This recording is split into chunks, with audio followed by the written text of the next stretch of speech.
companies? National Response Center too. Oh yeah. How are you?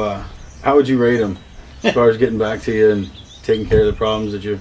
0. They get a 0 out of 100. I think because they first started off with, we were nuts. At one time you called them about ordering a well, and months before they come. Well, they didn't come until April 30th That's why when I contacted them in March. last November he called about the spring house having dirty water. It was after Thanksgiving before they come. A couple weeks later. Yeah. And see, in 08,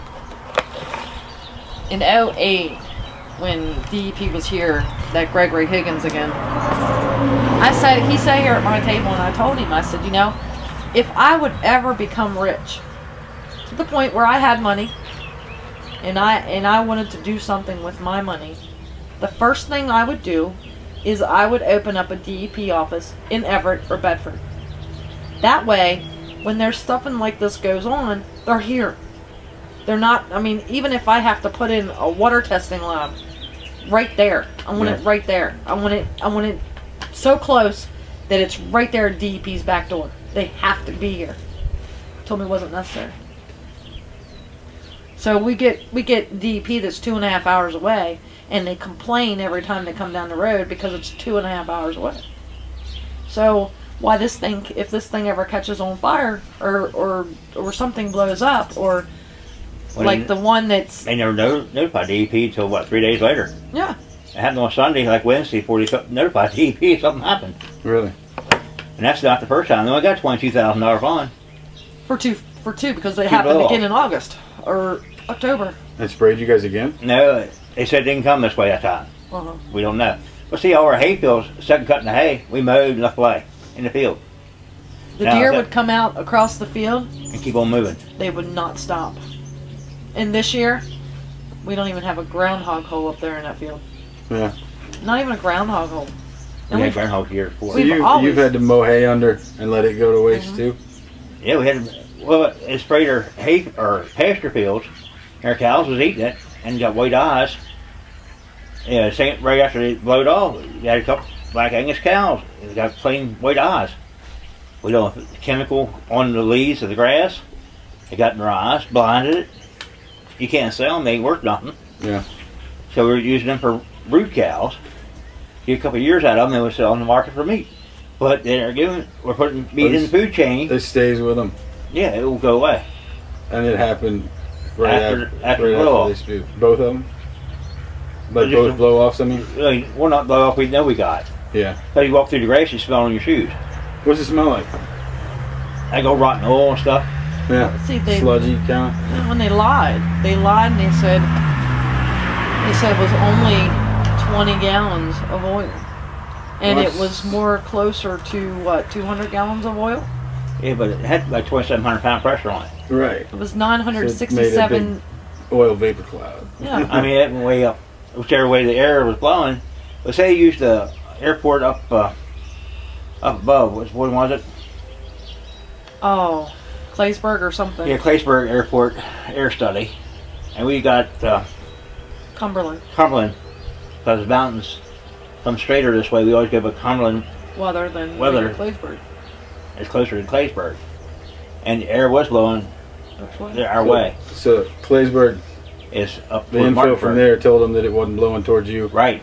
It was blowing southeast. This other one said it was blowing towards you, and you found oil on your cars, and I saw spots on the roof that are still discolored. They lost 967,000 cubic feet of natural gas in that blow off. But poor guys. Yeah. But you look at the storage report that I had to go through all this red tape to get. They didn't lose any gas that day. It sounded like a freight train running over the hill. You're talking about as opposed to all that. Mm-hmm. They really did. It said 1 inch nipple. That much. It said what? 1 inch nipple blowed off. Yeah. It coated. Yes, built up in the shed. That's why the fans and everything come on and blowed it out.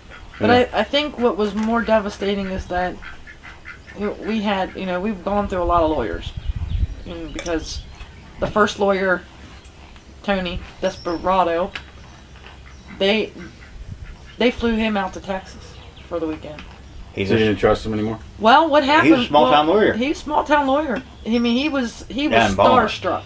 Okay, and I don't even. I'm sorry, but I don't think you get a prostitute off on a hot night. Okay, and we didn't. He called me and he said we can get you $5,000 for your water.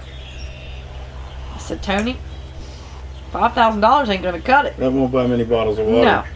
So then the group split. I know Mary was talking about this, where what happened was the group split. Because some people had No, storage. explain real quick what you mean by the group.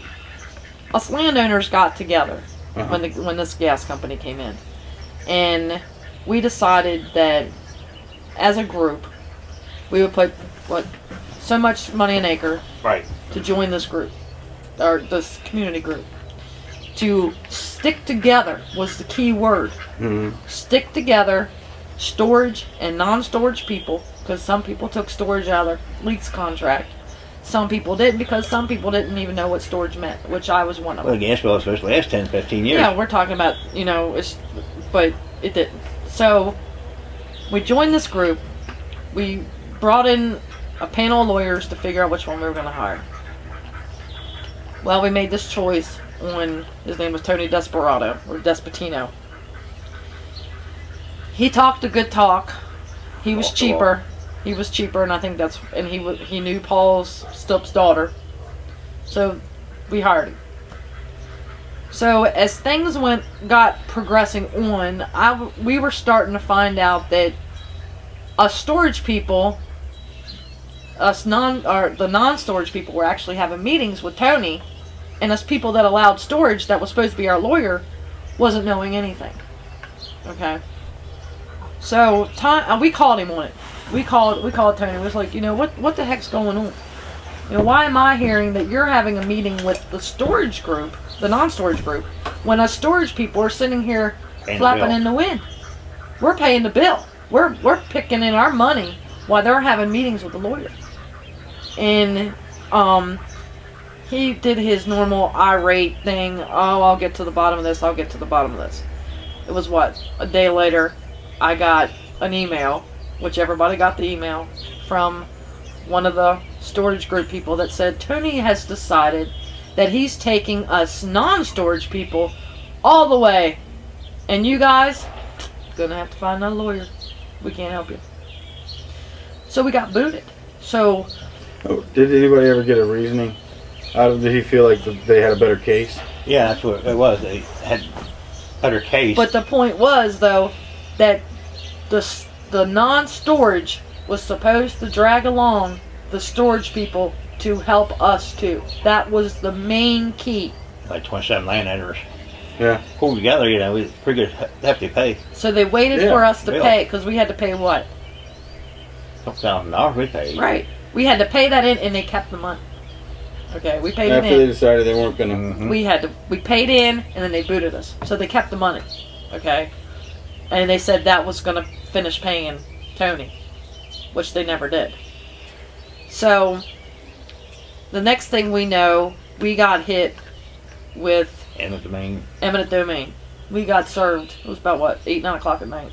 We got hit with papers. So we had to go hire another attorney. So we did. At this time, we had a choice of settling out, or getting another attorney. So I contacted a Jarrell Out of Pittsburgh. out of Pittsburgh. Yes, no attorney. Gas and oil attorney. Top of the line. But every time I'd call him and I'd say, hey, the gas company was here and they said this, this, this, and this. I mean, I'd call this man, I'd be in tears. I'd be bawling to this attorney. Because I was at my breaking point. I was just done. Yeah. And I would be sitting there, he'd ask me a question, and I'd just be bawling. And I knew he didn't understand a damn word I was saying. But it would be an hour later, the gas company would pull in my driveway and tell me everything that I just told my attorney. He got fired. So we fired him. Because he was obviously talking to them. Yeah. So then here, the end of last year, we got an email from a man that worked on the compressor station. And in this email,